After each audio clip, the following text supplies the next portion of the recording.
নমস্কার। আজকে বলবো এই মাসটায় আপনার কেমন যায়, অর্থাৎ এই মার্চ মাসে আপনার কেমন যাবে।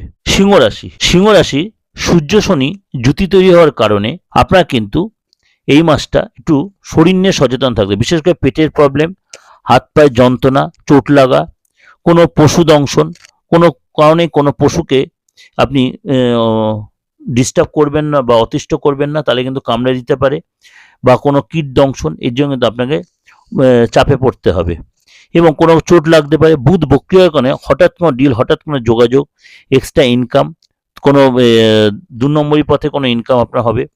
আটকে যাওয়া, ফেঁসে থাকা অর্থ আপনি উদ্ধার করতে পারবেন। কিন্তু মঙ্গল মিথুন রাশিতে থাকার কারণে কিন্তু আপনার মনটা বড্ড অস্থির, ফ্যামিলিগত কারণে আপনি ভীষণ অস্থিরতায় ভুগবেন।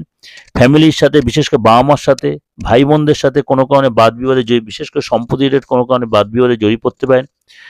আপনার গাড়ি থাকে যদি 4 হুইলার বা 2 হুইলার, সেখানে রিনোভেশন, রিপেয়ার পেছনে খরচ হবে, বাড়িতে রিপেয়ার পেছনে খরচ হবে। সূর্য শনি যুক্তি হওয়ার কারণে পার্টনার শরীরটা নিয়ে কিন্তু আপনার একটু অসুবিধা হবে।